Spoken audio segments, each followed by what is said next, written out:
dengan kami misalnya. Kemudian kepercayaan konsumen yang menurun.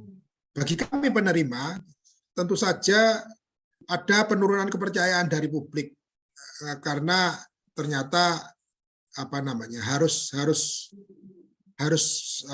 harus memberikan sesuatu untuk menerima pelayanan dari kami semua. Kemudian juga efek ada hukuman disiplin secara internal bagi kami apabila kami menerima gratifikasi secara tidak wajar.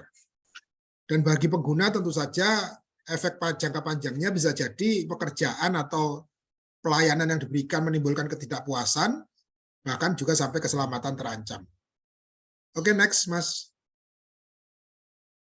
Nah, Bapak Ibu barangkali perlu kami clearkan kira-kira apa sih perbedaan suap, perbedaan pemerasan, dan perbedaan gratifikasi. Dalam suap, Bapak Ibu tentu memahami ada dua pihak yang terlibat. Ada sifatnya transaksional. Bapak butuh sesuatu, saya butuh sesuatu, ada harga yang harus dibayar. Ada meeting of mind istilahnya di sini, ada keinginan yang sama-sama, sehingga terjadi tindakan suap.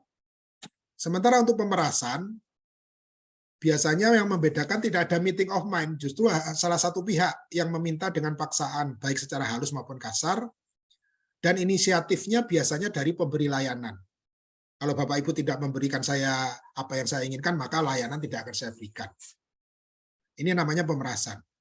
Nah, untuk gratifikasi sendiri Bapak Ibu, barangkali itu tadi tidak ada meeting of mind juga.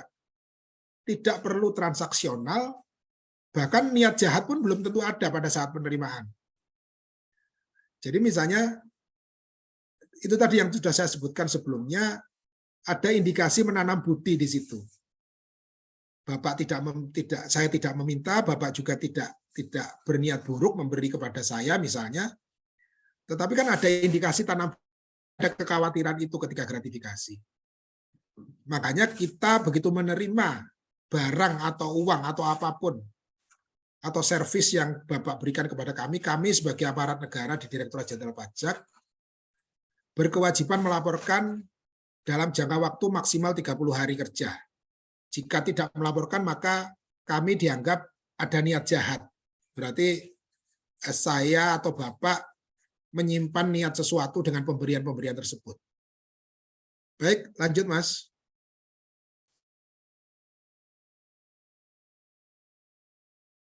Nah, ini adalah sanksi hukuman Bapak Ibu untuk kedua pihak. Saya baca yang sebelah kanan dulu ya. Di pasal 12B ayat 2 Undang-Undang nomor 31 Jungto Undang-Undang nomor 20 tahun 2001, pidana bagi pegawai negeri atau penyelenggara negara yang menerima gratifikasi dalam hal ini dalam ayat 1 adalah pidana penjara seumur hidup atau pidana penjara paling singkat 4 tahun dan paling lama 20 tahun, dan pidana denda paling sedikit 200 juta rupiah dan paling banyak 1 miliar rupiah. Jadi kalau kita baca sangat ngeri ya Bapak Ibu, ketika kami menerima atau Bapak memberikan gratifikasi kepada kami dan kami tidak melaporkan, maka ada ancaman pidana yang cukup berat di sini. Jadi kami mohon Bapak Ibu pemahamannya ketika misalnya suatu saat Bapak Ibu ingin memberikan sesuatu kepada kami dan barangkali kami harus menolak, bukan berarti kami sombong misalnya atau tidak mau menerima, tapi ada unsur ini yang harus kami pertimbangkan. Di satu sisi juga bagi masyarakat, dalam hal ini Bapak Ibu sekalian, ada ancaman pidana penjara paling singkat 1 tahun dan paling lama 5 tahun atau denda 50 juta dan paling banyak 250 juta bagi setiap orang yang memberi atau menjanjikan sesuatu kepada pegawai negeri atau penyelenggara negara dengan maksud supaya pegawai negeri atau penyelenggara negara tersebut berbuat atau tidak berbuat sesuatu dalam jabatannya yang bertentangan dengan kewajibannya. Jadi intinya itu tadi Bapak Ibu. Pemberian Bapak Ibu mengakibatkan kami berbuat atau tidak berbuat sesuatu yang bertentangan dengan kewajiban yang seharusnya kami laksanakan. Kemudian yang kedua juga sama, memberi sesuatu kepada kami, pegawai negeri atau penyelenggara negara, karena atau berhubungan dengan sesuatu yang bertentangan dengan kewajiban dilakukan atau tidak dilakukannya dalam jabatan. Secara sederhana Bapak Ibu memberikan saya sesuatu dengan harapan misalnya agar STP tidak perlu terbit Pak. Jangan diterbitkan STP saya memberikan sesuatu. Berarti kan pemberian gratifikasi dan saya diharap tidak melakukan sesuatu yang seharusnya saya lakukan. Atau misalnya Bapak meminta angka kewajiban perpajakan atau hutang pajak Bapak dihapuskan dengan cara yang tidak sah misalnya. Hal-hal seperti itu adalah contoh yang sederhana yang barangkali Bapak Ibu sekalian dapat temui dalam kehidupan kita sehari-hari. Jadi cukup besar Bapak Ibu, ya, ancaman hukumannya bagi kami cukup sangat besar, bagi Bapak Ibu juga cukup besar apabila ada indikasi-indikasi tersebut. Baik, next Mas. Nah, di sini saya akan melanjutkan terkait penanganan pengaduan. Monggo silakan dilanjutkan Mas. Jadi Bapak Ibu barangkali di ujung kanan dari tadi membaca WISE ya. Apa sih yang dimaksud dengan WISE? WISE itu sebenarnya adalah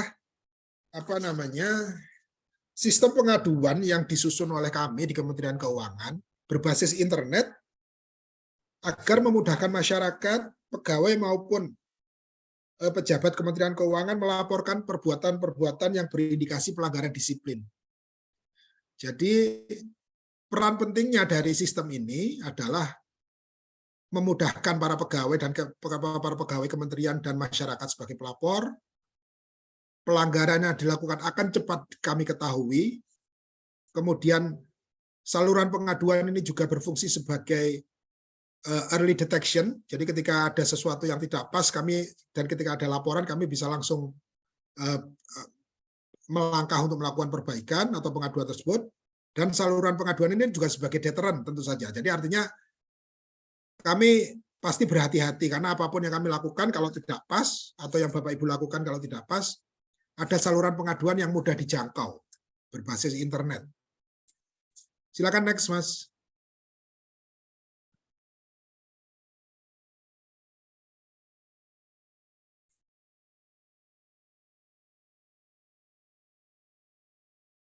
Nah, apa saja yang dilaporkan Bapak Ibu?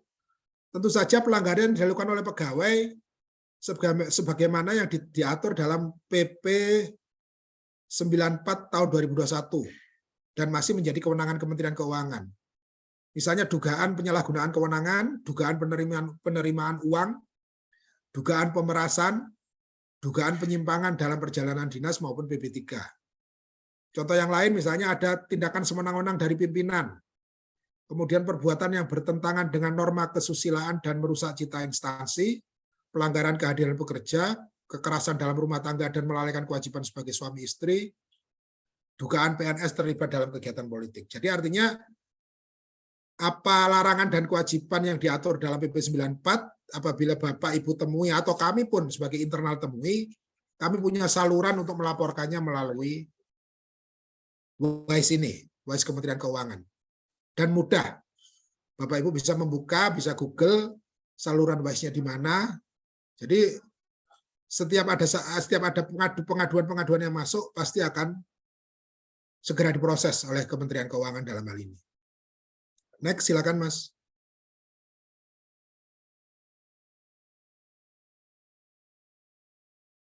Nah ini Bapak Ibu, contoh saluran pengaduannya. Jadi ada situs WISE, ada telepon yang dapat dihubungi, ada surat elektronik melalui pengaduan@kemenq.go.id, nomor teleponnya Bapak Ibu sahabat catat 0815 9964 kali 2, atau langsung dilaporkan ke Satker bersangkutan. Jadi unit eselon 1, kami mempunyai apa yang namanya unit kepatuhan internal, dapat juga bersurat ke Inspektorat Bidang Investigasi IB dalam hal ini di Gedung Juanda 2 lantai 6 maupun melalui saluran situs Prime Kemenkeu. Jadi salurannya sangat terbuka, sangat bebas.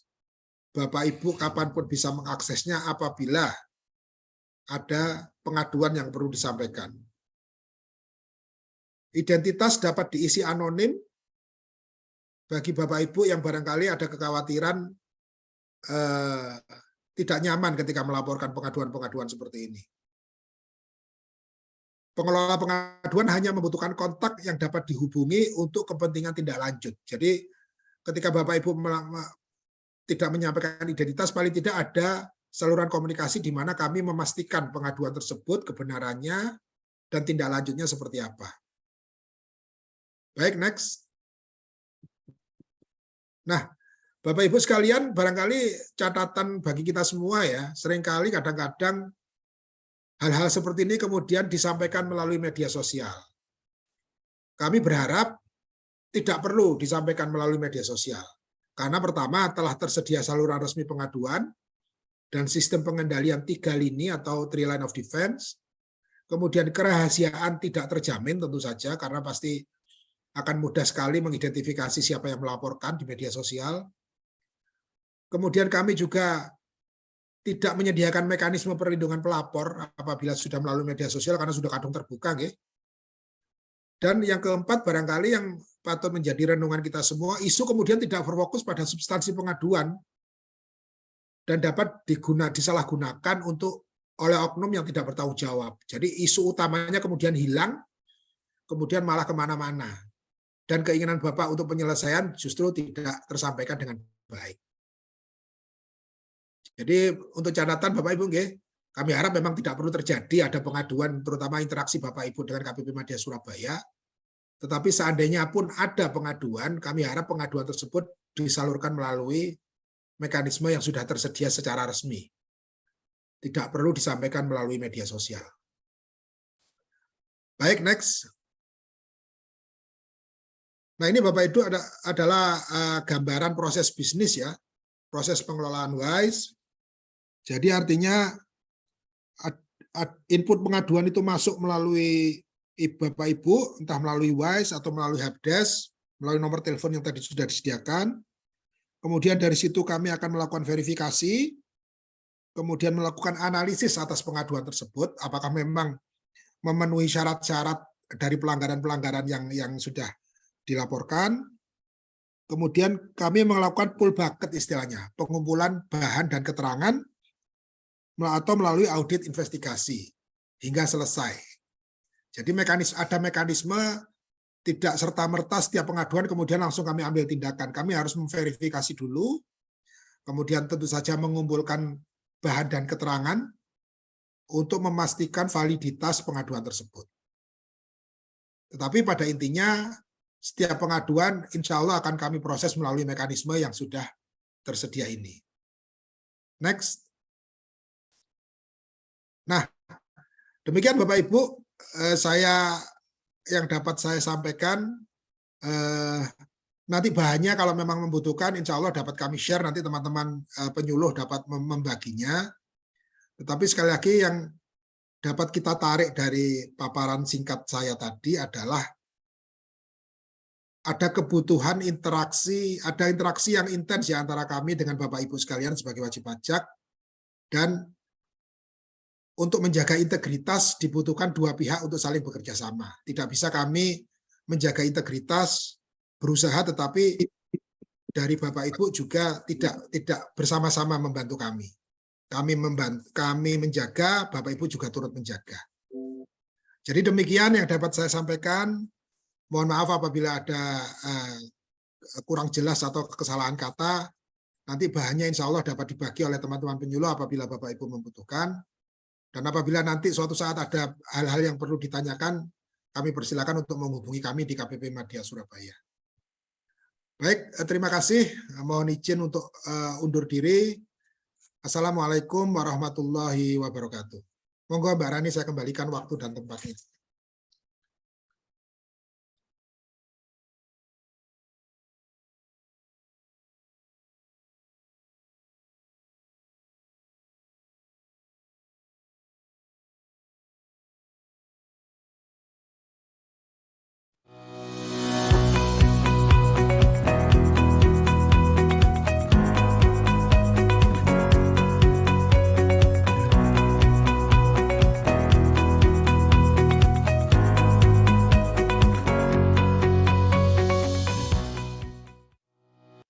Baik, terima kasih kepada Bapak Rifki atas materi yang disampaikan, yang tentunya menambah pengetahuan dan juga informasi untuk kita terkait gratifikasi dan juga bagaimana cara melakukan pengaduan melalui saluran yang benar.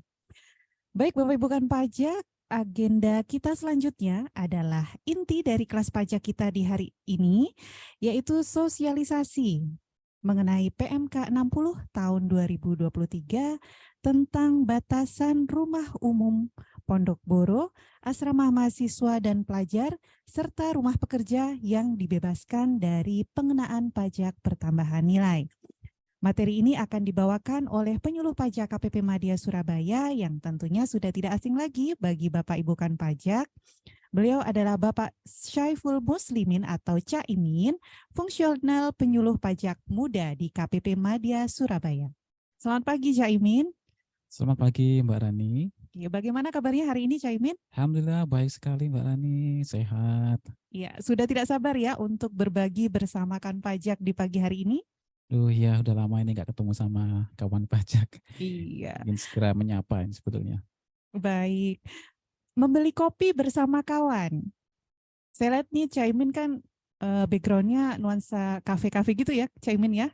Apa mungkin sedang di kafe beneran nih Caimin? Oh iya, ini saya lagi di kafe ini. Jadi kebetulan pas lewat dipanggil nih sama Mas Arif sama Mbak Rani. Mampirlah saya ke sini. Baik. Membeli kopi bersama kawan. Kepada Caimin, kami silahkan. Waduh, terima kasih Mbak Rani. Saya nggak mau kalah sama Mbak Rani. Mbak Rani punya pantun, saya juga coba lempar pantun ya pada Bapak Ibu kawan pajak semuanya. Pak Maksum, Pak Adi, Pak Wahyu, Assalamualaikum warahmatullahi wabarakatuh. Selamat pagi Bapak Ibu kawan pajak semuanya. Senang sekali pagi hari ini saya bisa menjumpai Bapak Ibu kawan pajak semuanya. Ya, tentunya udah lama ya kita nggak bersua. Nah pagi hari ini alhamdulillah saya berkesempatan mampir ya di kafenya teman-teman nih. Ini tadi ada Mas Puguh, ada Mas Arif, Mbak Rani ya. Teman-teman ini kebetulan lagi ngopi bareng tadi di kafe. Kebetulan saya lewat, diajakin ngopi ya, mampirlah saya. Jadi kita ngopi bareng-bareng ya, Bapak Ibu kawan pajak pada pagi hari ini. Ngopi, ngobrol pagi maksudnya. Nah, sebetulnya sih pingin ya kita ngobrol-ngobrol secara lebih apa ya, yang gitu ya, Bapak Ibu kawan pajak semuanya, karena kita udah lama ya nggak berjumpa, nggak bersua, nggak berkomunikasi lewat Zoom ini. Tapi di sesi yang lain kita sudah bertemu melalui mungkin channel YouTube atau juga di IG Live ya Bapak Ibu kawan pajak. Nah kali ini saya diberikan kesempatan tadi itu oleh Mas Arif, Mbak Ranin, juga kawan-kawan di sini ya, ada Mas Buko dan tim yang lainnya sambil nyeruput kopi ya Bapak Ibu kawan pajak. Ini ada kopi, nggak ada mereknya ya, jadi saya nggak endorse di sini ya. Jadi kopi beneran. Silahkan Bapak Ibu kawan pajak sambil nyeruput kopi ya. Pada pagi hari ini kita akan bincang-bincang sedikit. Tentunya terkait materi yang saya yakin nggak asing lagi buat Bapak Ibu kawan pajak semuanya. Sedap sekali Bapak Ibu kawan pajak. Silakan sambil kopi di samping kopinya ya Bapak Ibu kawan pajak ya. Jadi pagi hari ini saya diberikan kesempatan oleh teman-teman tadi untuk menyampaikan materi terkait tadi ada disampaikan Mbak Rani, insentif lah istilahnya ya, kalau bahasa mudahnya insentif, atau terkait dengan PPN yang dibebaskan sehubungan dengan penyerahan rumah. Nah ini rumah seperti apa? Nah, ini kan kita coba sampaikan ya.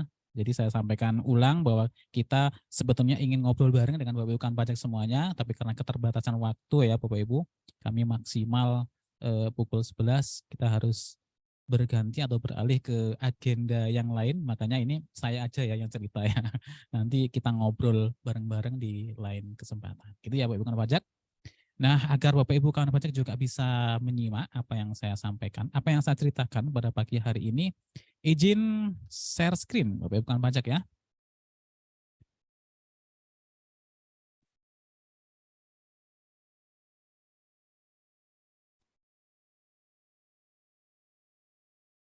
Oke, udah bisa dilihat Bapak Ibu kawan pajak? Saya. Oke.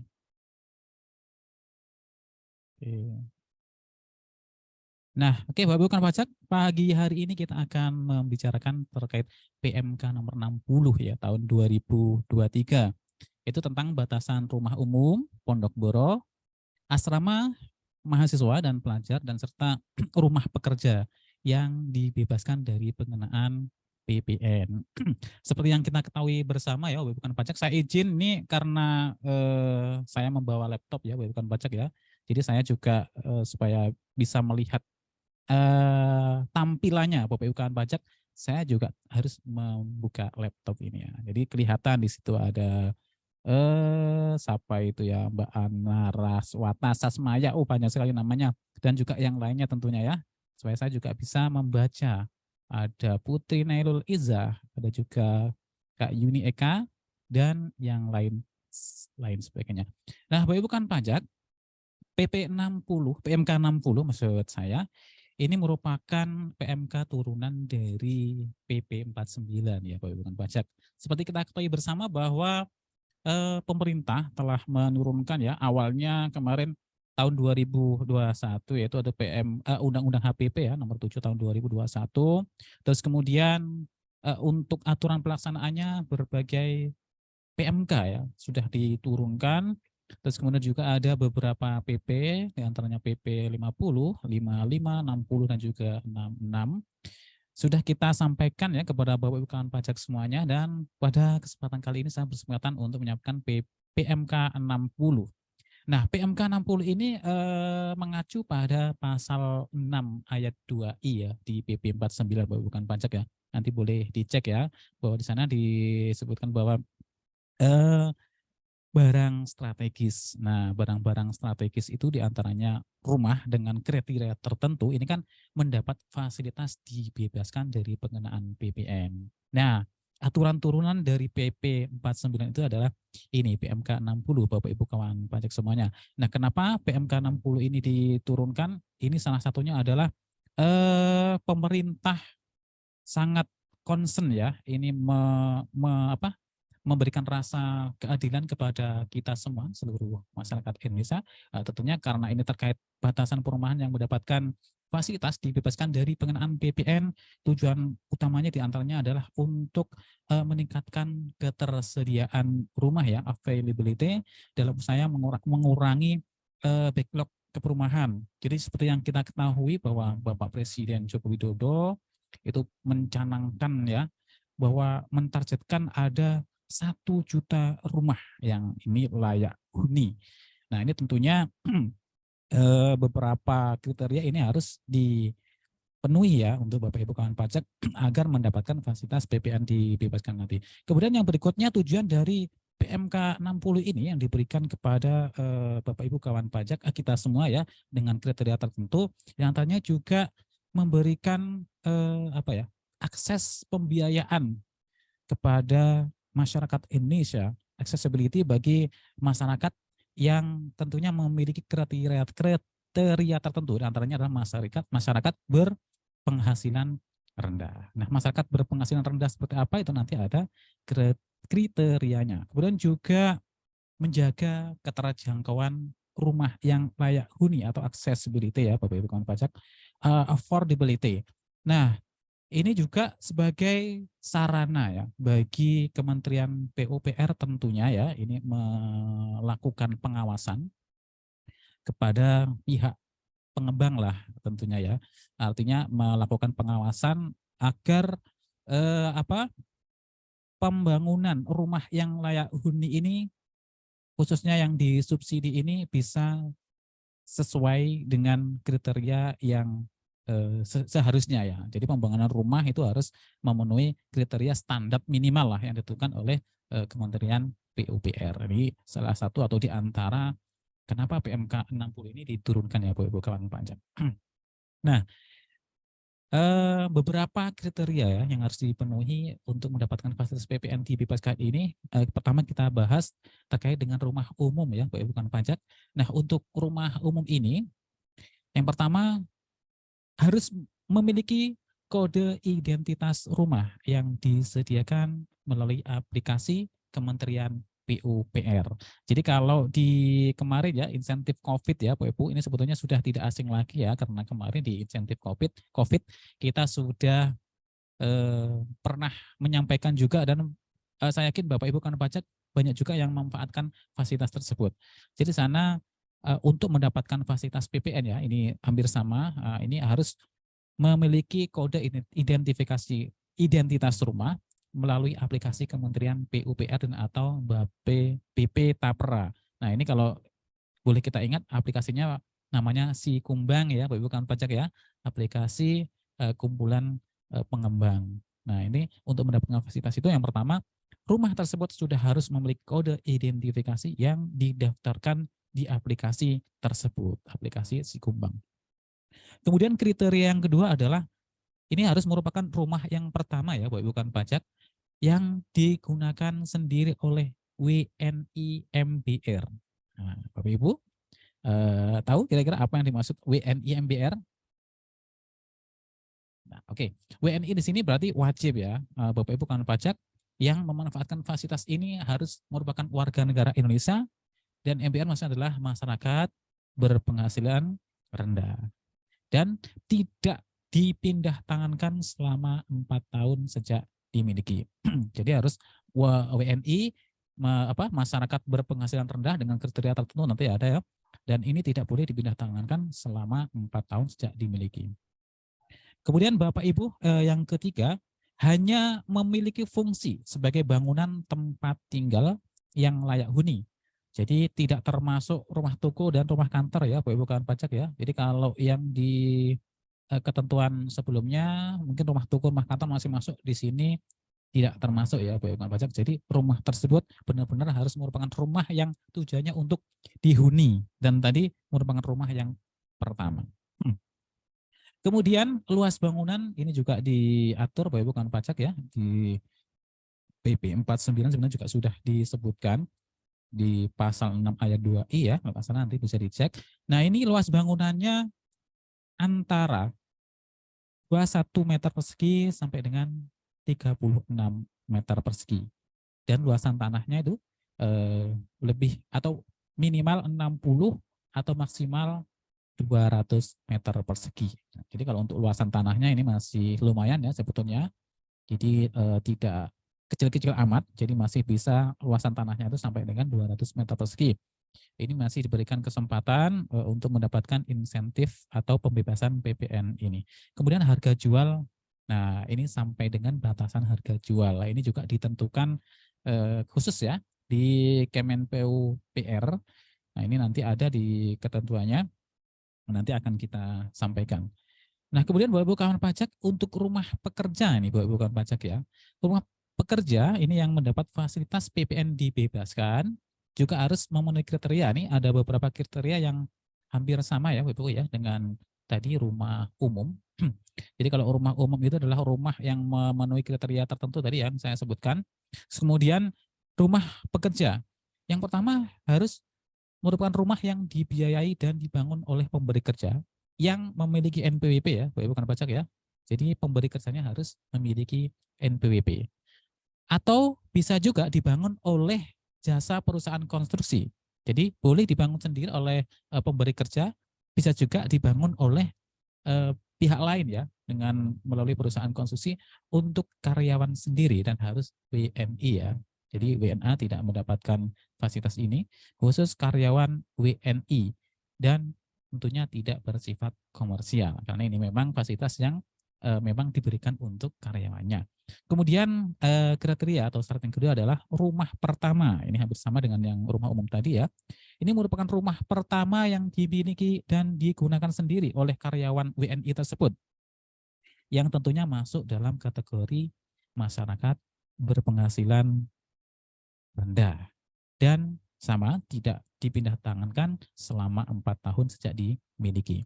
Kemudian persyaratan yang ketiga adalah hanya memiliki fungsi sebagai bangunan tempat tinggal yang layak huni ya, sama dengan yang tadi, dan tidak termasuk rumah toko ataupun juga rumah kantor. Kemudian luas bangunannya sama, untuk bangunannya minimal 21 dan maksimal 36 meter persegi. Dan luas tanahnya antara 60 sampai dengan 200 meter persegi. Harga jualnya juga sama, ditentukan ada batasan maksimalnya ya, bukan pajak ya. Nah ini tentunya merupakan dasar pengenaan pajak atas pemberian cuma-cuma. Jadi di sini tidak termasuk PPN ya Bapak Ibu ya, ini DPP-nya tidak termasuk PPN-nya. Kemudian syarat yang berikutnya adalah tidak termasuk pemegang saham, direksi, komisaris, dan pengurus perusahaan. Jadi kalau untuk karyawan yang juga di sana dia sebagai direksi, terus juga komisaris, ataupun juga dia merupakan pengurus perusahaan, nah ini tidak mendapatkan fasilitas PPN dibebaskan jika mendapatkan rumah pekerja ini. Kemudian Bapak Ibu kawan pajak, nah tadi saya sampaikan batasan harga jual rumah umum dan rumah pekerja itu telah ditentukan atau diatur di Kemen PUPR ya, Bapak Ibu kawan pajak ya. Nanti silakan dicek, kalau salah di nomor 1 tahun 2021 ya. Nanti silakan dicek. Nah ini kalau kita lihat Bapak Ibu, ini ditentukan ada 5 zona ya Bapak Ibu kawan pajak ya. Dan sudah diatur untuk 2 tahun. Nah, dan kalau ini kita bandingkan dengan ketentuan sebelumnya yaitu PMK tahun 81 ya, nomor 81, PMK 81 tahun 2019, ini sebetulnya mengalami peningkatan Bapak Ibu kawan pajak. Jadi batasannya ini ditingkatkan oleh pemerintah.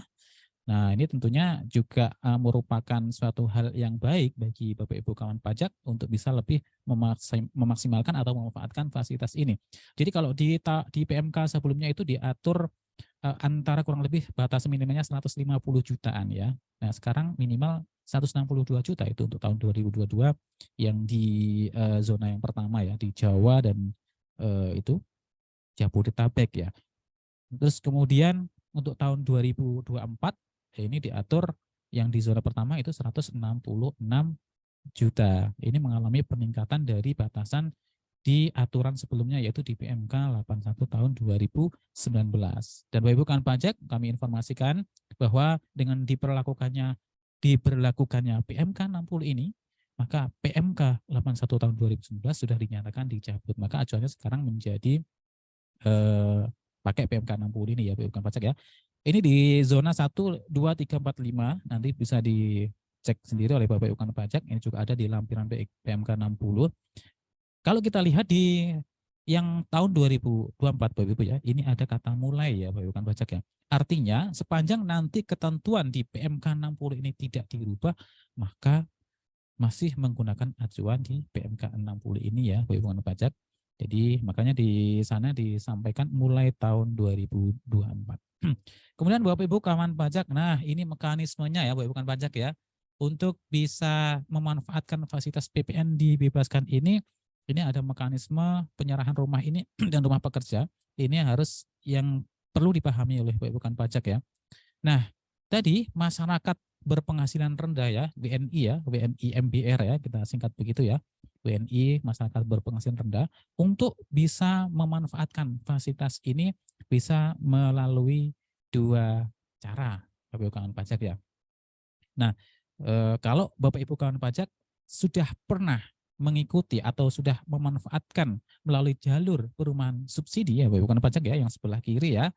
Nah, ini tentunya pada saat itu sudah harus diwajibkan untuk memiliki nomor lolos pengujian tagihan pembayaran. Nah, kalau misalnya pada saat mau memanfaatkan PPN dibebaskan dengan PMK 60 ini ternyata masih belum memiliki, nah ini diberikan jangka waktu Bapak Ibu kawan pajak. Di sini diatur jangka waktunya bisa paling lambat atau maksimal 3 bulan.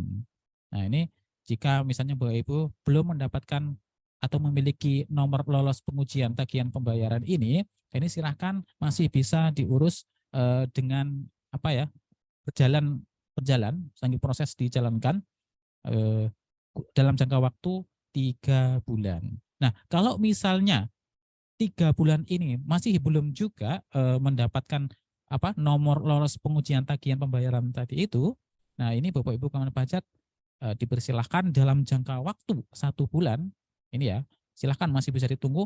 Jadi 3 bulan terus kemudian masih bisa menunggu untuk dalam jangka waktu 1 bulan setelahnya. Nah, tentunya harus beralih kepada fasilitas yang non subsidi. Nah, ini diberikan jangka waktu 1 bulan ya Bapak Ibu kawan pajak ya.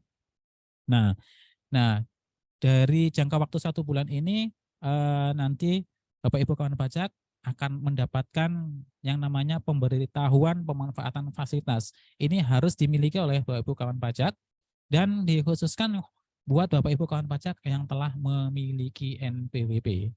Nah, dalam hal Bapak Ibu kawan pajak yang belum memiliki NPWP, fasilitas ini tetap bisa dimanfaatkan ya untuk pondok guru dan maksud saya untuk rumah umum dan rumah pekerja ya, Bapak Ibu kawan pajak ya. Jika belum memiliki NPWP, Bapak Ibu kawan pajak masih bisa mendapatkan pemberitahuan pemanfaatan fasilitas itu dengan melalui PKP atau pihak pengembangnya, Bapak Ibu kawan pajak ya. Nah, ini disediakan fasilitas di aplikasi Direktorat Jenderal Pajak ya, di DJP Online. Bapak Ibu bisa mengakses di sana untuk mendapatkan yang namanya tadi ya TTE ya, tanda terima elektronik ya. Setelah tadi itu dinyatakan sudah memiliki pemberitahuan pemanfaatan fasilitas, ini disediakan di laman DJP Online Bapak Ibu kawan pajak. Silakan nanti bisa diakses di sana, aplikasinya sudah di open.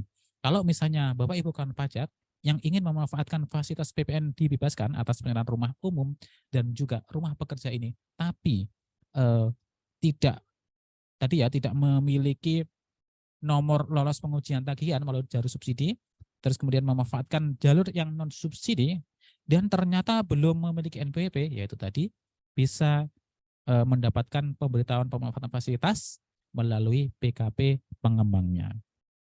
Akan tetapi Bapak Ibu kawan pajak, kalau ternyata ini sudah lewat dari 1 bulan, tadi kan diberikan kesempatan sampai dengan 1 bulan ya untuk mendapatkan fasilitas ini melalui jalur non subsidi. Kalau misalnya subsidinya tadi tidak dapat ya lewat 3 bulan, terus kemudian melalui jalur non subsidi maksimal 1 bulan, ternyata lewat. Artinya Bapak Ibu kawan pajak tidak bisa mendapatkan tanda terima elektronik tadi itu atau pemberitahuan pemanfaatan fasilitas, tidak bisa atau tidak berhasil mengupload atau mengupload tapi ditolak oleh sistem karena sistem sudah mendeteksi ya Bapak Ibu kawan pajak ya kriteria yang harus dipenuhi, maka PPA-nya ini menjadi terutang Bapak Ibu kawan pajak. Jadi tidak mendapat fasilitas dibebaskan. Gitu ya Bapak Ibu kawan pajak. Nah, dalam hal nanti Bapak Ibu kawan pajak sudah memenuhi kriteria, artinya pemberitahuan pemanfaatan fasilitas yang kemudian juga diterbitkan TTE tanda terima elektronik oleh sistem DJP Online.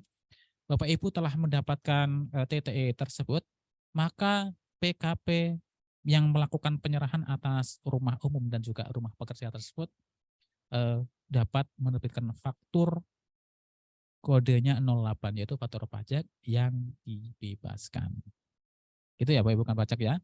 Jadi kalau misalnya tidak terpenuhi sehingga tidak mendapatkan TTE tanda terima elektronik, maka PKP penjual tidak berhak atau tidak boleh menerbitkan faktur pajak 08. Jadinya menjadi faktur pajak yang terutang, bisa 01 gitu ya Bapak Ibu kawan pajak ya.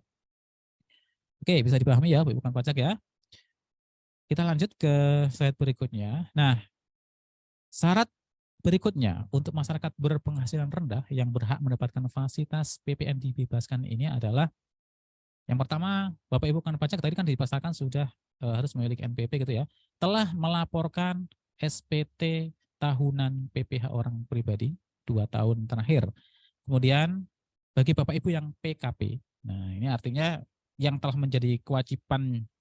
Jadi Bapak Ibu kawan pajak telah memiliki yang telah memiliki NPWP dan ternyata PKP, maka ini sudah harus melaporkan SPT masa PPN 3 masa pajak terakhir.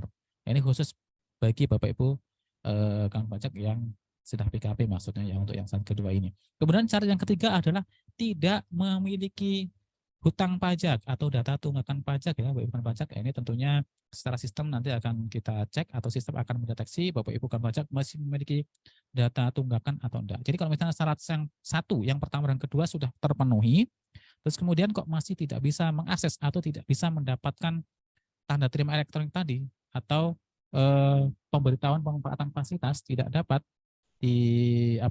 diterima oleh sistem, berarti ada kemungkinan di situ ada disebutkan bahwa Bapak Ibu tidak memenuhi karena apa. Kalau misalnya masih memiliki data utang pajak, nah silakan nanti bisa dikonfirmasi kepada kami di KPP ya. Nah, kemudian Bapak Ibu kawan pajak, nah ini untuk konsep keluarga ya yang mendapatkan fasilitas PPN dibebaskan dalam fasilitas PPN dibebaskan untuk rumah umum, rumah pekerja dan pondok guru serta rumah mahasiswa ya, asrama mahasiswa atau juga sekolah. Nah ini diperkenankan sebetulnya Bapak Ibu kawan pajak ya. Nah dalam rangka untuk memberikan rasa keadilan kepada masyarakat Indonesia, yang khususnya masyarakat yang berpenghasilan rendah. Nah, ini pemerintah mengatur bahwa dalam satu keluarga itu hanya diberikan satu saja ya Bapak Ibu ya. Jadi fasilitas pembebasan PPN bagi orang pribadi yang telah kawin, yang telah menikah ya, hanya dapat diberikan untuk satu unit dalam satu keluarga. Terus kemudian Bapak Ibu kawan pajak, nah untuk kriteria yang kedua, dalam hal suami atau istri telah memanfaatkan fasilitas pembebasan PPN sebelum melakukan perkawinan, maka fasilitas yang telah diperoleh tetap dapat dimanfaatkan. Jadi misalnya Bapak Ibu kawan pajak ini ya, misalnya ada Mbak Selvi, masih single nih Mbak Selvi. Kemudian waktu itu sudah memanfaatkan fasilitas PPN dibebaskan melalui jalur baik subsidi maupun non subsidi. Terus kemudian menikah sama Mas Oki lah misalnya, sama Mas Oki. Nah, sama-sama masih single, waktu masih single itu telah mendapatkan fasilitas untuk mendapatkan atau membeli rumah dengan fasilitas dibebaskan. Nah, ketika menikah, fasilitas tersebut itu masih bisa dimanfaatkan. Ketika menikah, dua-duanya menjadi satu kesatuan dalam keluarga. Nah, ini fasilitas tersebut masih bisa dimanfaatkan Bapak Ibu kawan pajak ya. Kalau yang sebelumnya mendapat fasilitas sebelum menikah, kemudian menikah, dua-duanya sudah pernah mendapat fasilitas. Nah, ketika menikah ini masih bisa memanfaatkan. Tentunya hanya untuk satu kepemilikan dalam satu keluarga. Dan kriteria yang tadi ya tidak diperjualkan selama 4 tahun dan yang lain sebagainya. Kemudian untuk yang ketiga, OP yang tidak kawin atau yang tidak menikah yang berusia di bawah 18 tahun dan atau masih menjadi tanggungan keluarga tidak dapat memanfaatkan fasilitas pembebasan PPN ini. Jadi kalau misalnya ada memiliki anak ya, dan anaknya itu masih berusia di 18 tahun dan masih menjadi tanggungan keluarga, nah ini tentunya masuk dalam kategori sesuai dengan ketentuan perpajakan ya, di sini diatur tidak dapat memanfaatkan fasilitas ini. Jadi masih dalam kategori satu keluarga gitu ya. Nah, kan tetapi yang keempat ini Bapak bukan pajak ya. Apabila rumah pertama ya, baik untuk semua jenis hunian yang merupakan rumah pertama yang akan dimiliki suami istri dan WPOP tidak kawin atau belum menikah ya, yang berusia di atas 18 tahun dan tidak lagi menjadi tanggungan keluarga. Nah, artinya kalau Bapak Ibu kawan pajak memiliki anak ya, usianya udah di atas 18 tahun, sudah memiliki penghasilan dan sudah tidak menjadi tanggungan keluarga. Ini sesuai dengan ketentuan perpajakan sama ya. Jadi Bapak anak sudah bisa melaksanakan kewajiban secara sendiri ya. Maka terkait dengan fasilitas ini juga sama. Jadi bisa atau berhak mendapatkan fasilitas ini dalam hal sudah berusia di atas 18 tahun dan sudah mandiri, artinya sudah tidak menjadi tanggungan keluarga. Oke Bapak Ibu kawan pajak, nah untuk mengetahui perhitungan penghasilan masyarakat berpenghasilan rendah yang ditentukan ya oleh Kemen PUPR tentunya ya, ini bisa seperti ini Bapak Ibu kawan pajak ya. Nah, ini untuk penghasilan, jika penghasilan tersebut diterima sejak 1 Januari tahun sebelumnya, maka untuk menentukan batasan penghasilan tersebut adalah penghasilan teratur ditambah dengan penghasilan tidak teratur setahun, terus kemudian dibagi 12. Jadi merupakan seluruh penghasilan ya Bapak Ibu kawan pajak ya. Jadi kalau misalnya menjadi karyawan, terus ada juga penghasilan yang lainnya, misalnya bonus atau apa, atau juga penghasilan lain, ini disetahunkan dulu kemudian dibagi 12. Kemudian jika mempunyai penghasilan setelah 1 Januari tahun tahun sebelumnya, jadi penghasilannya misalnya dimulai Februari atau yang lainnya. Nah, ini penghasilan disetahunkan kemudian dibagi 12. Dan kalau Bapak Ibu kawan pajak yang ingin memanfaatkan fasilitas ini memiliki penghasilan yang baru diterima di tengah tahun ya, artinya tidak di awal tahun.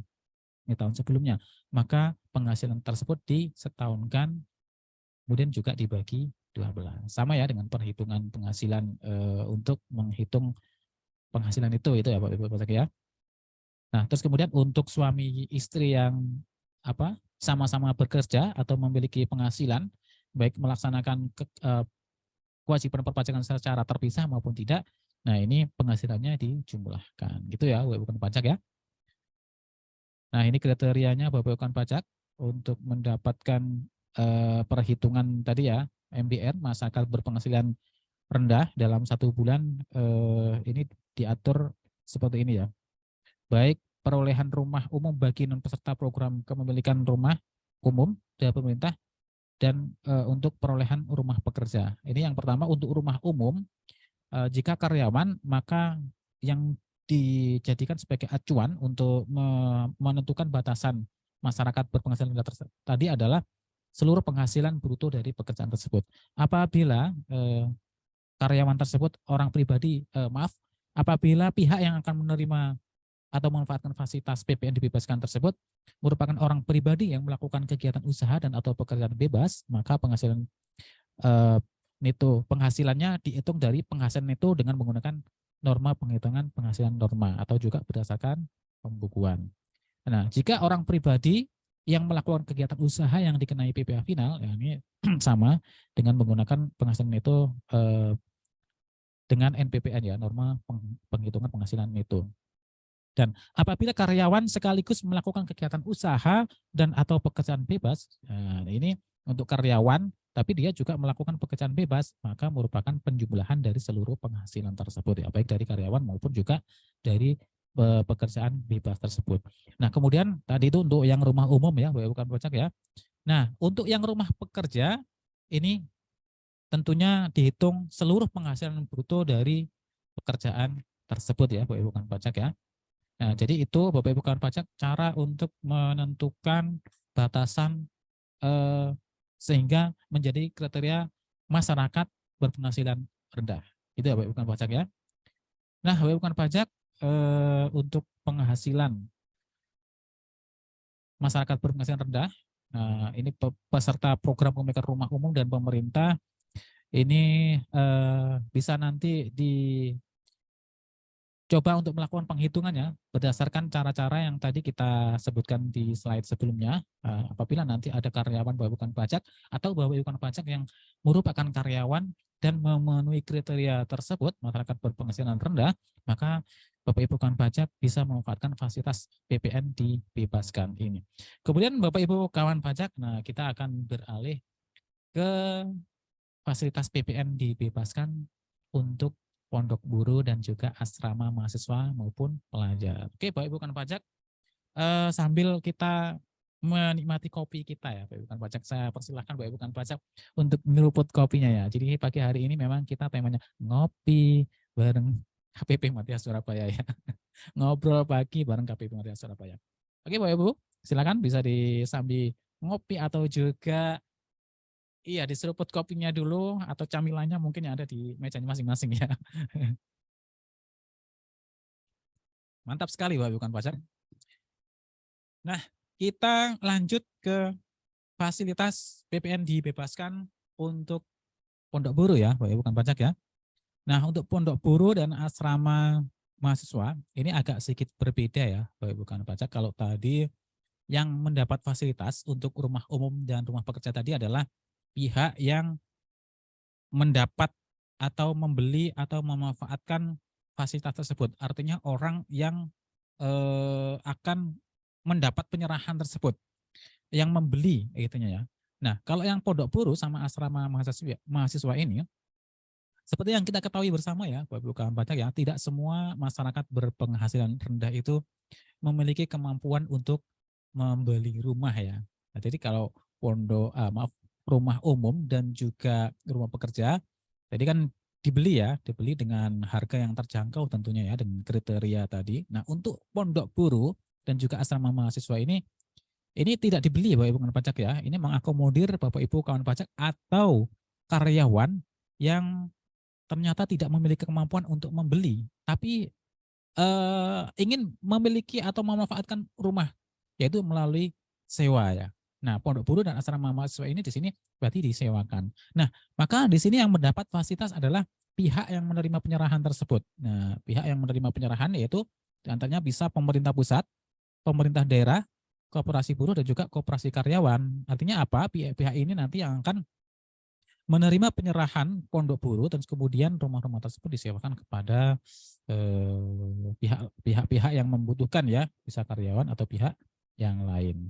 Terus kemudian asrama mahasiswa juga demikian, Bapak-Ibu kawan pajak, asrama mahasiswa dan juga pelajar ini juga tidak mungkin atau sangat kecil sekali kemungkinannya bahwa mahasiswa atau pelajar untuk melakukan pembelian atas rumah tersebut. Makanya asrama mahasiswa dan juga pelajar ini mungkin disewa atau seperti apa begitu ya, dari kampus ya, atau dari pemerintah atau dari sekolah dengan tentunya mungkin kesepakatan harga yang terjangkau gitu ya, bukan pajak ya. Sehingga fasilitasnya di sini diberikan kepada pihak-pihak yang menerima penyerahan, yaitu pemerintah pusat, daerah, koperasi buruh atau karyawan untuk pondok buruh, dan untuk asrama mahasiswa dan pelajar pemerintah pusat, pemerintah daerah, bisa universitas atau juga sekolah. Nah, kriterianya seperti apa Bapak Ibu kawan pajak ya? Jadi seperti kita ketahui bersama Bapak Ibu kawan pajak ya, bahwa properti ini kan merupakan BKP ya Bapak Ibu kawan pajak ya. Jadi penyerahan properti ini merupakan BKP. Makanya dia terutang PPN. Nah, tetapi dengan kriteria tertentu PPN-nya dibebaskan. Ya, tentunya tadi saya sampaikan di awal dalam rangka untuk ketersediaan hunian, terus kemudian juga untuk memberikan rasa keadilan kepada masyarakat, khususnya yang masyarakat berpenghasilan rendah, maka pemerintah memberikan fasilitas-fasilitas melalui apa ya, intervensi atau kebijakannya ya. Kebijakannya bisa memberikan subsidi melalui tapera atau angsuran ringan sebagainya, dan juga bisa kalau lewat tax expenditure ya, artinya melalui kebijakan pajak itu dengan memberikan fasilitas-fasilitas PPN yang dibebaskan seperti ini. Nah, untuk kriteria BKP yang atas penyerahannya dapat dibebaskan dari pengenaan PPN atas pondok buruh, ini diantaranya yang pertama harus memenuhi persyaratan, yaitu diperuntukkan bagi buruh tetap atau juga pekerja sektor informal berpenghasilan rendah dengan biaya sewa yang disepakati. Jadi biaya sewanya nanti disepakati ya oleh pihak-pihak yang menyerahkan pondok buruh tersebut dengan pihak yang akan menyewa. Kriteria masyarakat berpenghasilan rendah yang tadi saya sampaikan di sebelumnya. Kemudian yang kedua syaratnya adalah bangunan dengan klasifikasi sederhana sesuai dengan Undang-Undang Bangunan Gedung. Nah, klasifikasi sederhana ini tentunya juga setelah ditentukan oleh pemerintah ya melalui Kementerian PUPR ya. Nanti bisa kita cek bersama, bisa dicek bukan pajak ya, di syarat-syarat yang ditentukan oleh Kementerian PUPR mengenai bangunan atau gedung yang dianggap sederhana ya. Di sini bisa bertingkat atau juga tidak bertingkat ya untuk yang kriteria ketiga. Ini bisa kita cek di sana ya.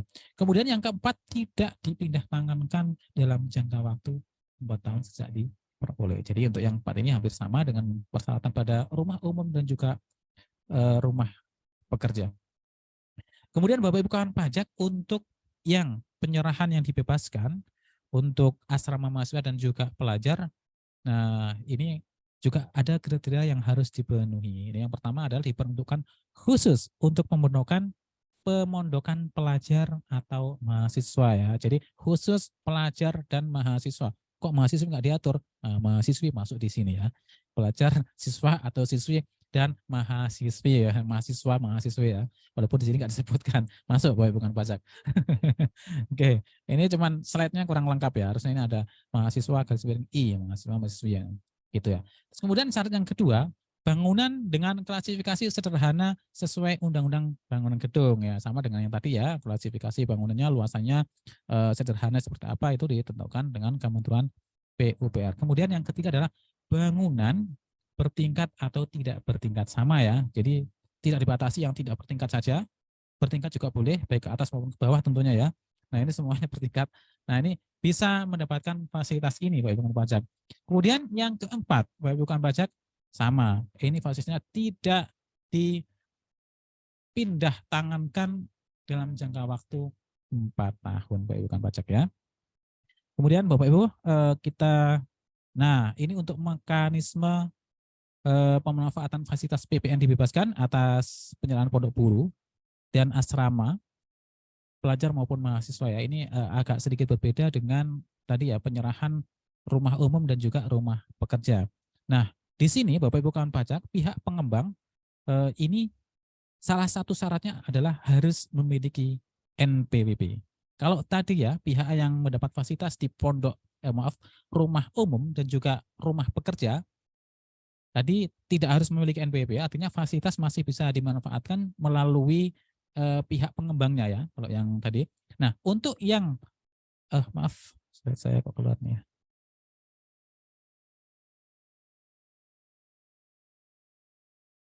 Misalnya nggak muncul ya.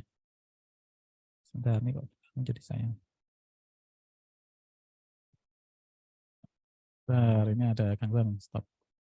Bentar Bapak Ibu. Slide-nya hilang. Oke, sebentar Bapak Ibu kan pajak. Mohon izin saya share lagi. Nah, ini jadi kelihatan di kafenya lagi nih. Saya mau pesan kopi lagi nih berarti. Izin ya Bapak Ibu kan pajak, saya share kembali. Bisa minta dibantu, Mas. Ini kayaknya baterai saya mau habis.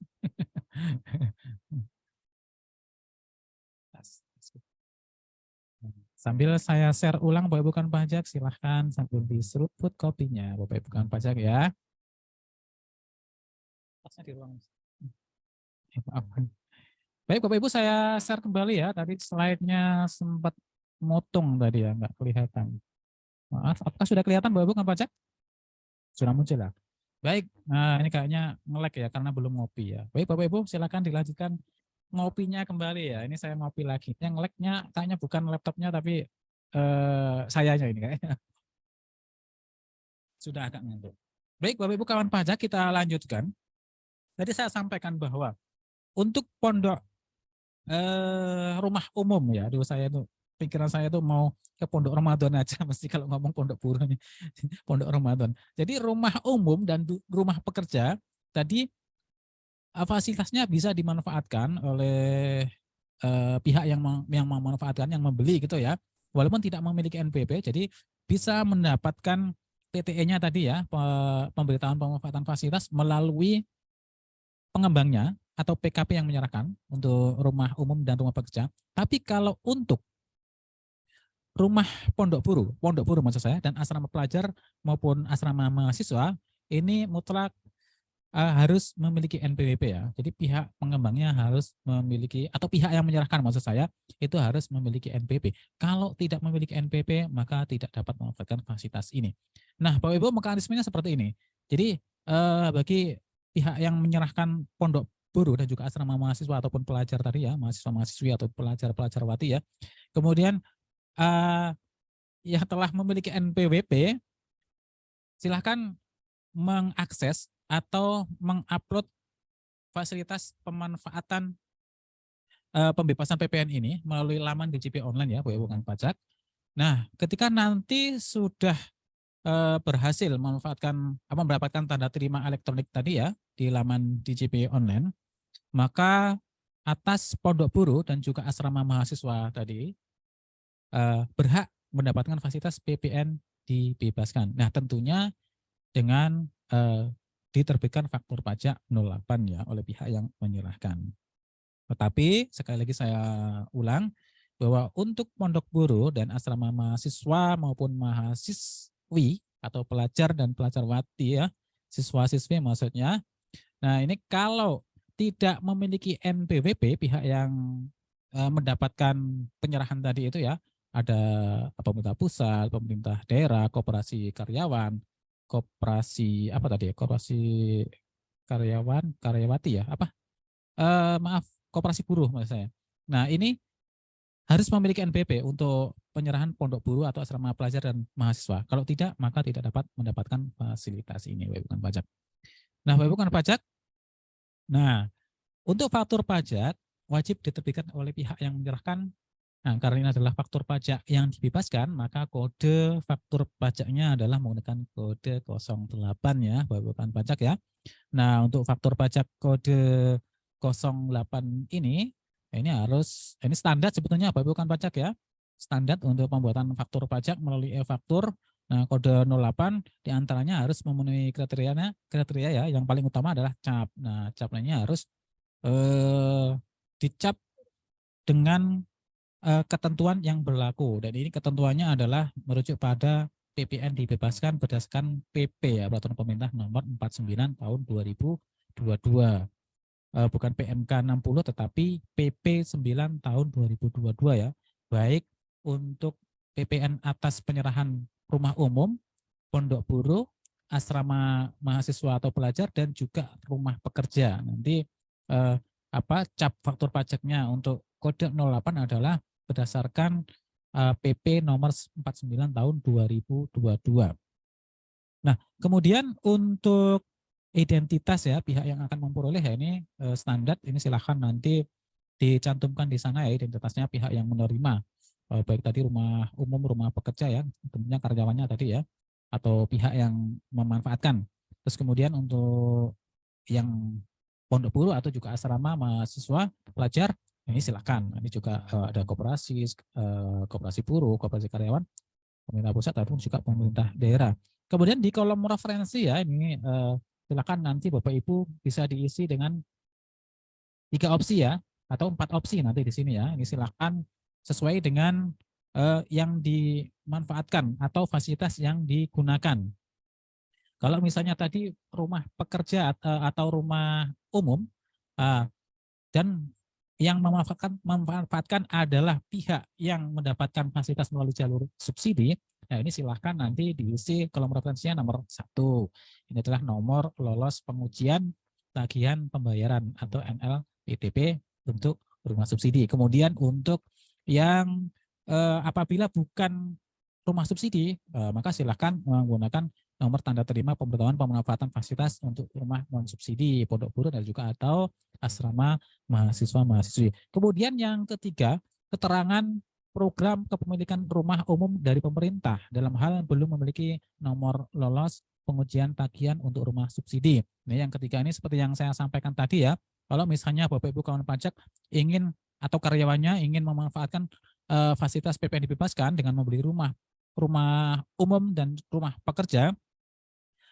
tapi tidak melalui jalur subsidi ya, sehingga tidak memperoleh atau tidak punya nomor lolos pengajuan tagihan pembayaran atau NLPTP, maka itu masih bisa diusahakan atau diurus dalam jangka waktu 3 bulan ya, yang tadi saya sampaikan.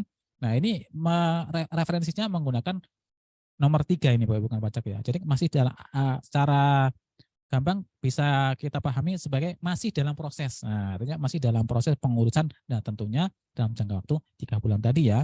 Terus kalau misalnya dalam jangka waktu 3 bulan masih tidak mendapatkan nomor lolos pengujian tagihan pembayaran, nah tentunya nanti silakan untuk bisa mengurus melalui jalur non subsidi dalam jangka waktu 1 bulan. Kalau lewat, ya sudah berarti tidak mendapat fasilitas PPN dibebaskan. Gitu ya Bapak Ibu kawan pajak.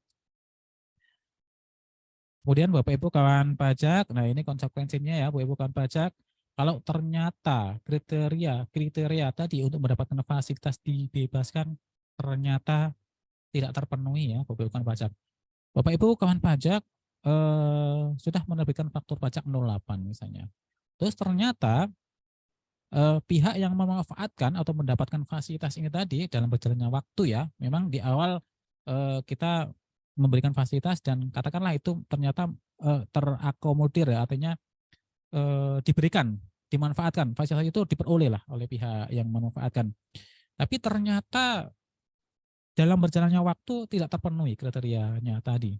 Nah, misalnya ini dalam jangka waktu 4 tahun, tadi kan kita sampaikan dalam jangka waktu 4 tahun itu tidak dipindah tangankan ya.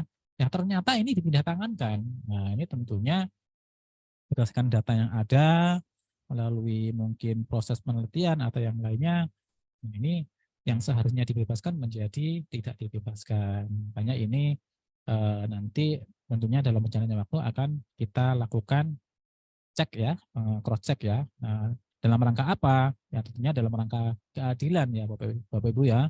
Karena memang pemerintah benar-benar memberikan fasilitas ini dalam rangka memberikan rasa keadilan kepada masyarakat Indonesia, khususnya masyarakat yang berpenghasilan rendah. Kalau ternyata yang memanfaatkan adalah pihak-pihak yang tidak memenuhi kriteria, artinya ya tadi itu ada yang penghasilan ternyata bukan termasuk kategori MBR atau dipindahkan dalam jangka waktu 4 tahun karena ternyata dia itu mampu, ternyata investasi. Nah, ini kan tentunya tidak sesuai dengan kriteria. Nah, ini memanfaatkan fasilitas yang sebetulnya tidak seharusnya dimanfaatkan ya. Nah, bisa kita sebut dengan istilah adalah apa ya, bisa free rider gitu ya. Jadi mau memanfaatkan fasilitasnya, tetapi tidak mau membayar pajaknya. Jadi dia mendapatkan fasilitas, ingin mendapatkan fasilitas PPN dibebaskan, padahal seharusnya dia tidak memenuhi kriteria.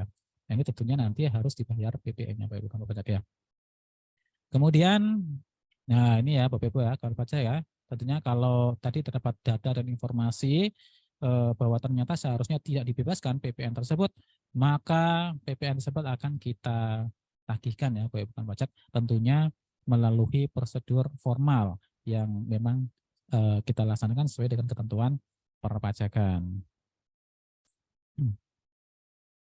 Nah, Bapak Ibu kawan pajak, ini ketentuan peralihan ya. Tadi kami informasikan bahwa dengan diberlakukannya PMK 60 ini juga sekaligus mencabut peraturan sebelumnya, yaitu peraturan Menteri Keuangan nomor 81 tahun 2019 ini dinyatakan dicabut ya, Bapak Ibu kawan pajak ya.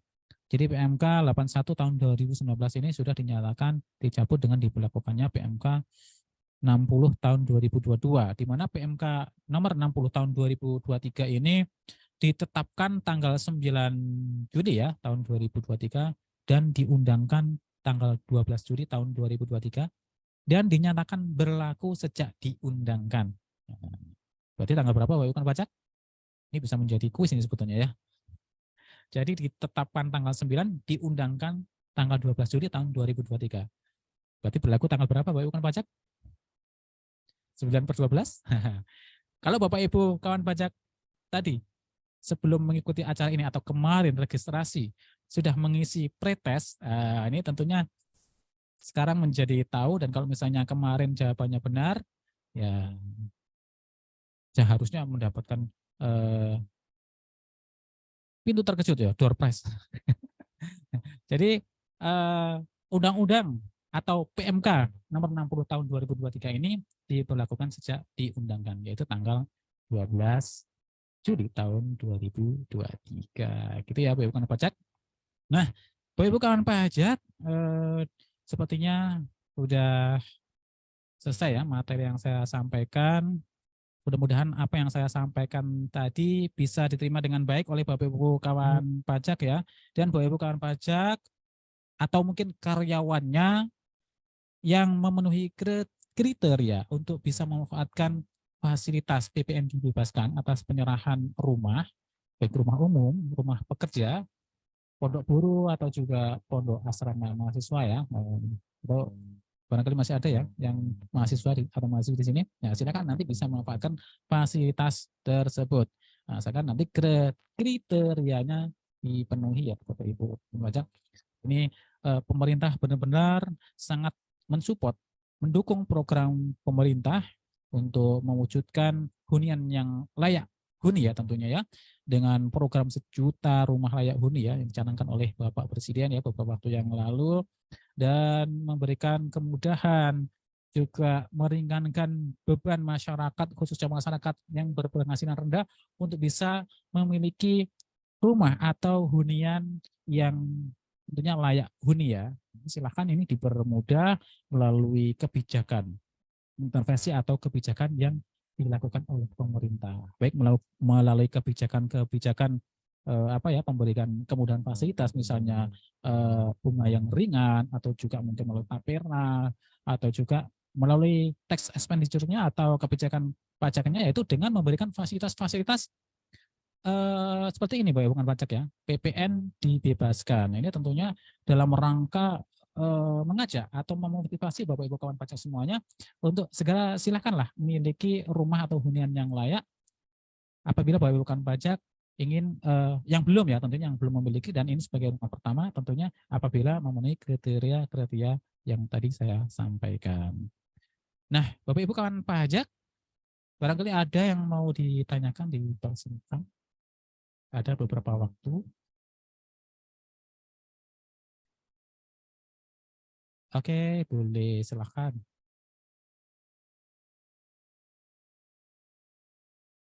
Ya, kalau tidak ada nggak apa-apa. Jadi kita melanjutkan kopinya.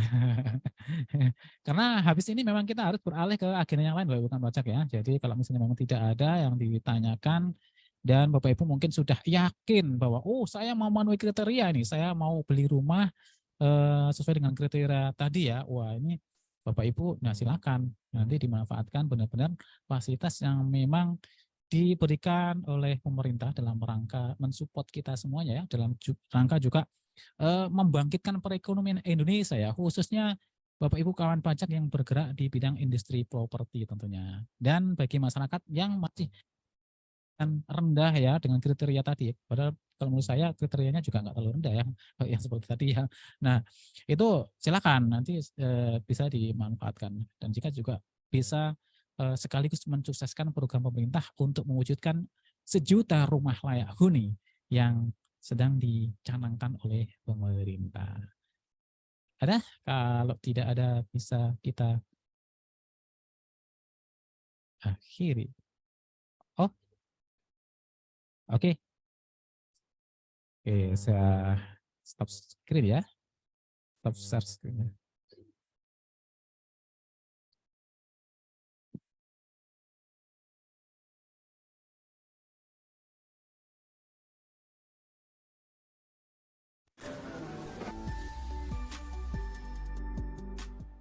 Secara nasional, alhamdulillah, kalau dibandingkan tahun yang lalu, pada tanggal yang sama, dulu 5,4 juta yang menyampaikan SPT pada hari yang sama, bulan yang sama.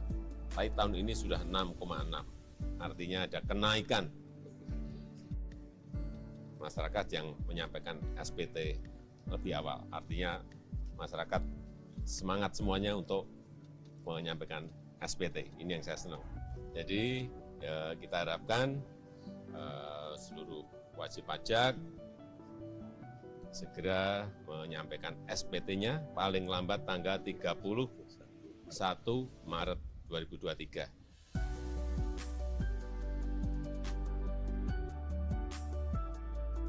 Penerimaan negara dari pajak kita harapkan bisa nanti kita pakai untuk subsidi BBM, subsidi listrik, subsidi pupuk, untuk dana desa, untuk bantuan sosial, untuk membangun jalan, untuk membangun pelabuhan, untuk memperbaiki jalan. Itu semuanya dari penerimaan pajak yang kita dapatkan.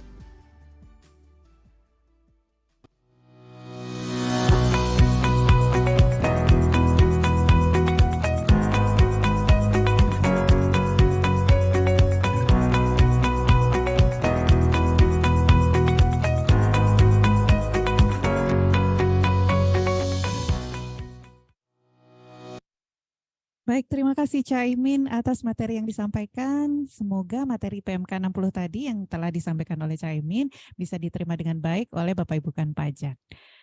Nah, barusan kita lihat di kolom chat sudah ada pertanyaan yang masuk. Ya, mungkin Caimin bisa langsung dibaca dan kemudian dijawab. Atau kita undang dulu kawan pajak yang bertanya melalui kolom chat. Boleh, Mbak Rani mungkin bisa di open mic ya. Ibu Alia.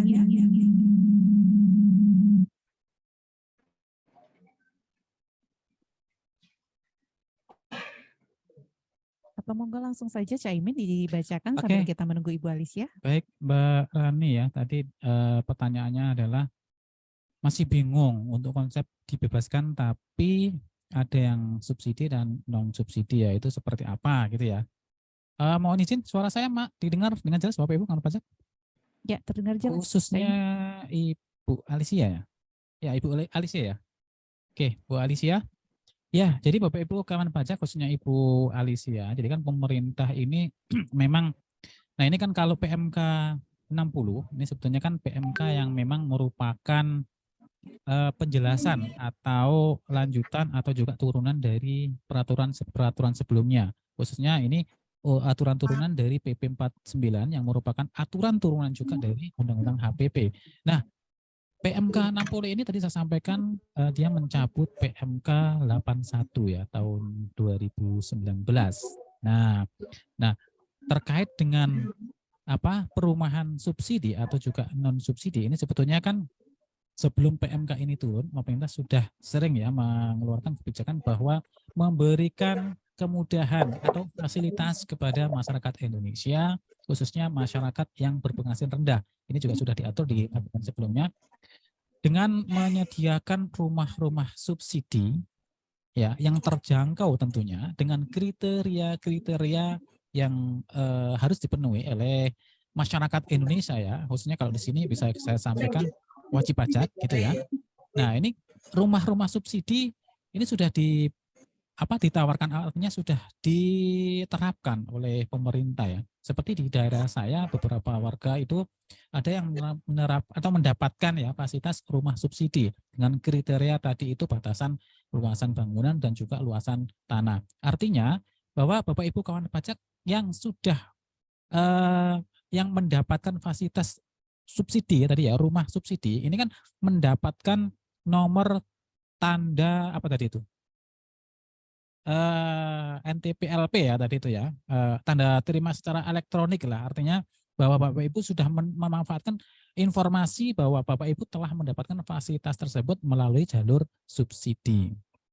Nah, fasilitas ini diberikan kepada Bapak Ibu kawan pajak baik yang mendapatkan fasilitas melalui jalur subsidi tadi itu, jadi mendapatkan fasilitas, jadi sebelumnya sudah terdaftar sebagai masyarakat berpenghasilan rendah yang mendapatkan subsidi. Nah, jadi sudah pernah registrasi lah, kiranya seperti itu. Dan ada juga yang menggunakan jalur non subsidi untuk bisa memanfaatkan fasilitas BPN dibebaskan ini. Jalur yang non subsidi berarti ya itu tadi tidak mendapatkan nomor tagihan tadi ya, tagihan ya, nomor tagihan supaya mendapatkan subsidi perumahan dari pemerintah tadi. Makanya melalui jalur subsidi yaitu dengan cara mendaftarkan melalui laman DJP online. Apabila Bapak Ibu kawan pajak atau karyawannya tidak memiliki NPWP, maka bisa dipersilahkan untuk rumah umum dan juga rumah pekerja ya, dipersilahkan bisa mendaftarkan atau registrasinya melalui PKP pengembangnya.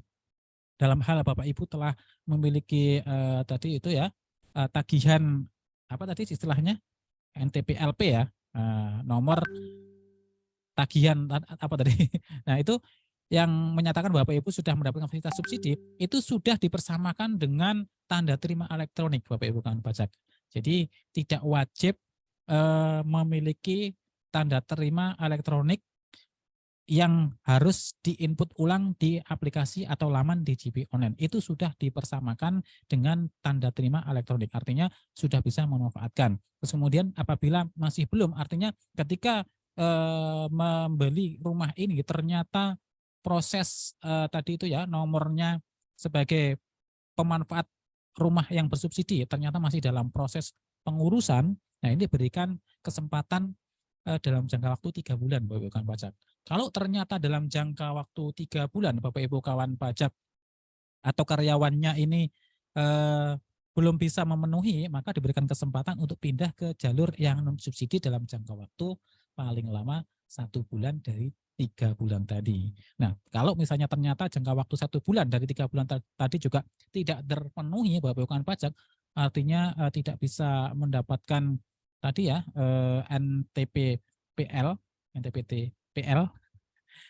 maka silakan Bapak Ibu kawan pajak harus dibayar pajaknya, artinya atas perolehan rumah tersebut, rumah umum dan juga pondok pekerja ya, pondok pekerja, rumah pekerja maksud saya, ini menjadi PPN yang wajib dipungut, artinya terutang PPN-nya dan tidak boleh diterbitkan faktur pajak dengan kode 08. Gitu kira-kira Ibu siapa? Bu Alicia? Baik. Bisa diterima Bu Alicia? Sudah cukup jelas ya sepertinya ya. Baik. Untuk admin, apakah masih ada pertanyaan lagi di kolom chat?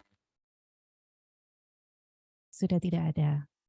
Baik, Bapak Ibu kan pajak, mohon maaf untuk sesi sharing session dan juga tanya jawab ini harus kita akhiri karena keterbatasan waktu. Tapi jangan khawatir bagi Bapak Ibu kan pajak yang masih memiliki pertanyaan, Bapak Ibu kan pajak bisa menghubungi kami di layanan Telegram atau langsung ke Helpdesk KPP Madya Surabaya. Ya.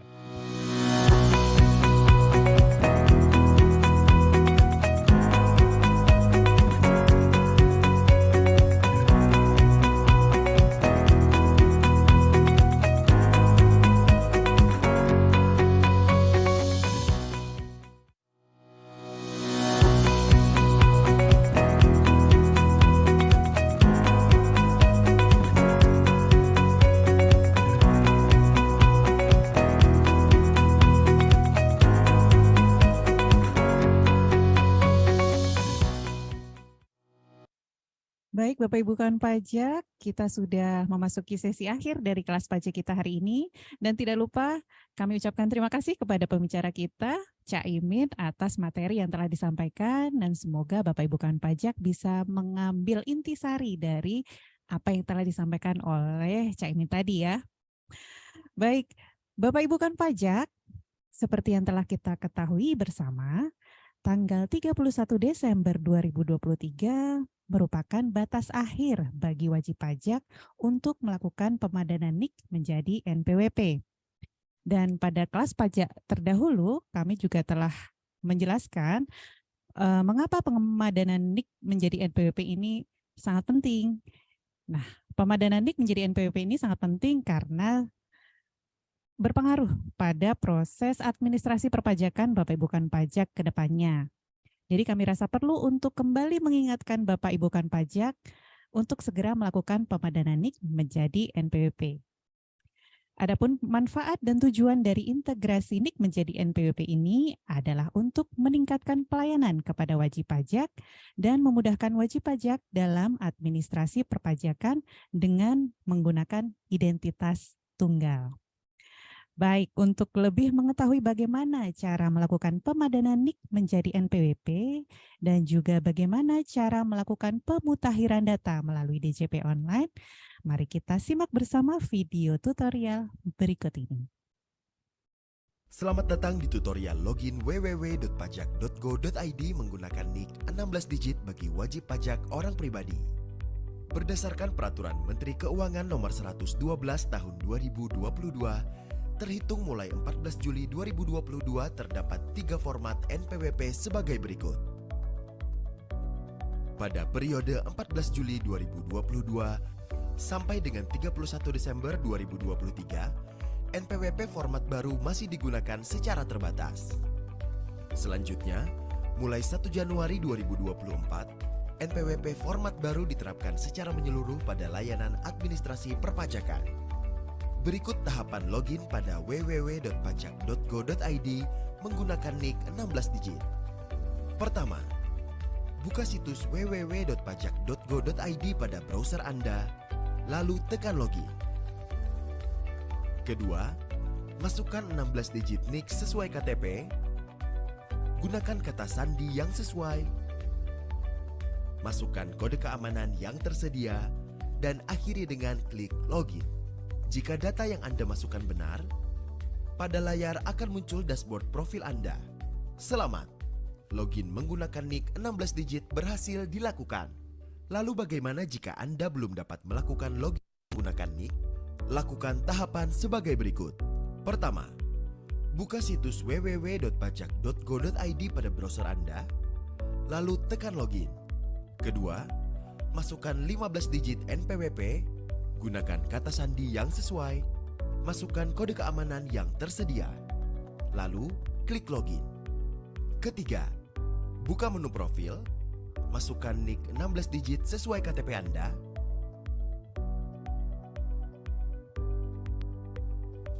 cek validitas NIK, lalu klik ubah profil.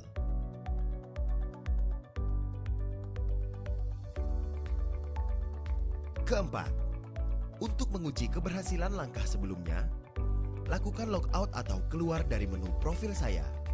Kelima, silakan melakukan login kembali menggunakan NIK 16 digit. Gunakan password yang sama, masukkan kode keamanan yang tersedia, lalu klik login. Keenam, apabila NIK Anda telah tercantum pada menu profil, maka NIK telah terupdate dan dapat digunakan pada www.pajak.go.id. Segera lakukan pemutakhiran data secara mandiri dengan memeriksa dan melengkapi data profil Anda. Jika Anda masih memerlukan bantuan, silakan kunjungi www.pajak.go.id atau telepon ke Kering Pajak 1500 200. Subscribe channel YouTube Ditjen Pajak RI untuk memperoleh informasi dan tutorial lain. Pajak kuat, Indonesia maju.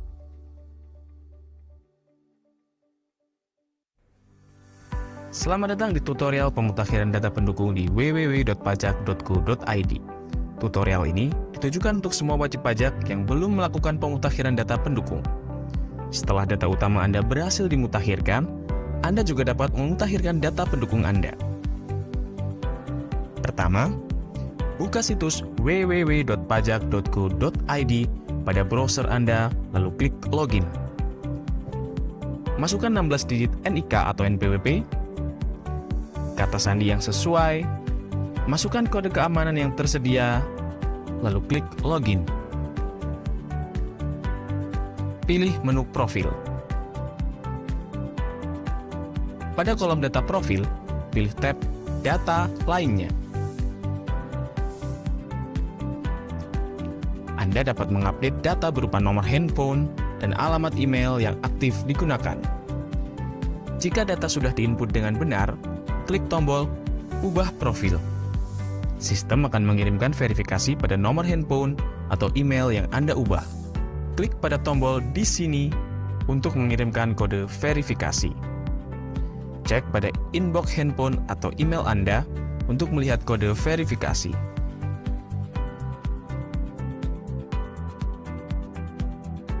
Salin kode verifikasi pada kolom yang disediakan, lalu klik Ubah Profil. Sistem akan mengupdate data Anda. Tekan ya jika notifikasi sukses telah muncul. Anda juga dapat memutakhirkan data pendukung berupa data KLU pada tab Data KLU. KLU adalah akronim dari Klasifikasi Lapangan Usaha. Hal yang perlu Anda update adalah informasi pekerjaan ataupun usaha Anda.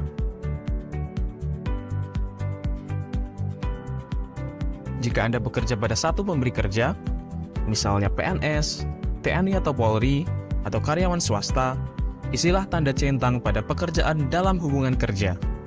Lalu pilih kode KLU yang sesuai dengan pekerjaan Anda. Jika Anda memiliki kegiatan usaha, misalkan industri, perdagangan, atau usaha lainnya, isilah tanda centang pada kegiatan usaha. Isikan deskripsi nama kegiatan usaha dan merek dagang atau usaha milik Anda. Lalu, pilih kode KLU yang sesuai dengan kegiatan usaha Anda. Jika Anda adalah orang pribadi yang memiliki keahlian khusus dan melakukan pekerjaan bebas, isilah tanda centang pada pekerjaan bebas.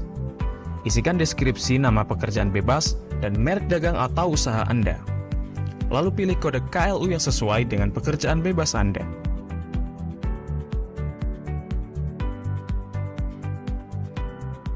Jika Anda memiliki pekerjaan lainnya yang belum tercakup pada isian sebelumnya, Anda bisa menambahkan pekerjaan tersebut pada pilihan pekerjaan lainnya. Apabila data yang diisikan sudah benar, klik Ubah Profil. Sistem akan memastikan kebenaran data yang Anda input. Tekan ya apabila Anda yakin data yang diisi telah sesuai. Sistem akan mengupdate data Anda. Tekan ya jika notifikasi perubahan profil berhasil telah muncul. Anda juga dapat mengupdate data anggota keluarga pada tab Anggota Keluarga. Untuk menambahkan data baru, klik tombol Tambah. Isikan data anggota keluarga Anda secara lengkap, mulai dari nama, NIK, nomor KK, tempat lahir, tanggal lahir, status hubungan keluarga, dan pekerjaan. Lalu klik Validasi. Data yang Anda masukkan akan divalidasi dengan data milik Dispenduk Capil. Klik tambahkan jika data yang diinput telah valid. Untuk melakukan validasi anggota keluarga lainnya, klik tombol edit berlogo pensil pada tab aksi. Isikan secara lengkap kolom data yang disediakan. Lalu klik tombol validasi. Klik ubah data jika data yang diinput telah valid. Sekian tutorial pemutakhiran data pendukung di www.pajak.go.id. Jika Anda masih memerlukan bantuan, silakan kunjungi www.pajak.go.id atau telepon ke Kring Pajak 1500 200. Subscribe channel YouTube Ditjen Pajak RI untuk memperoleh informasi dan tutorial lain. Pajak Kuat, Indonesia Maju.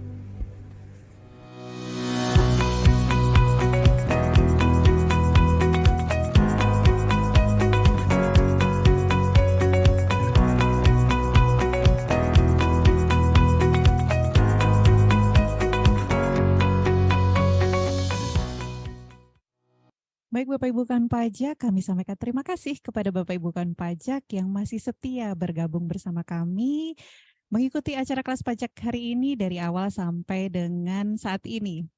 Dan semoga apa yang telah disampaikan oleh pemateri kita di pagi hari ini dapat bermanfaat dan juga informatif bagi Bapak Ibu Kawan Pajak dan dapat membantu Bapak Ibu Kawan Pajak dalam memenuhi kewajiban perpajakan Bapak Ibu Kawan Pajak sesuai dengan ketentuan yang berlaku. Dan kepada Ibu Alicia yang tadi sudah memberikan pertanyaan kepada kami mohon untuk dapat memberikan nama dan juga identitas berupa alamat melalui kolom chat atau melalui Telegram di KPP Madya Surabaya untuk dapat kami kirimkan souvenir kepada Ibu Alicia. Kami tunggu ya Ibu Alicia.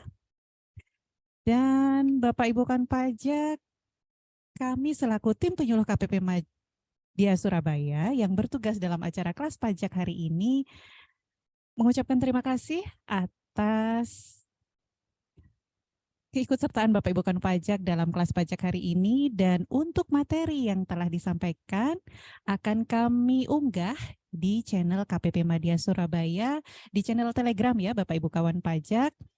Nanti Bapak Ibu Kawan Pajak bisa mendapatkan materi-materi yang telah kami sampaikan melalui kelas pajak hari ini dan juga kelas pajak sebelumnya.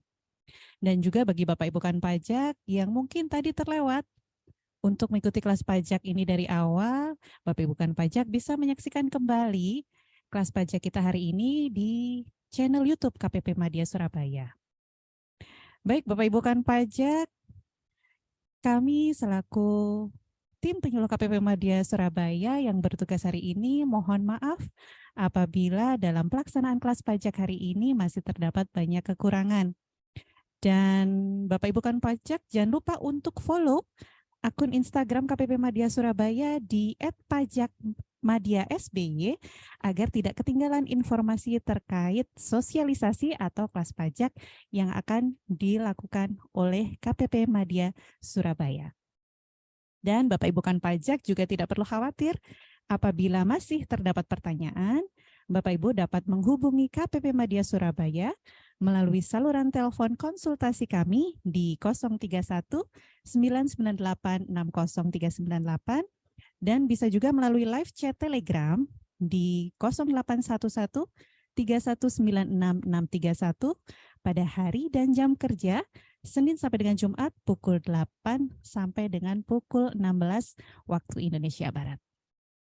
Baik Bapak Ibu Kawan Pajak, minum kopi, jangan lupa menikmati donatnya.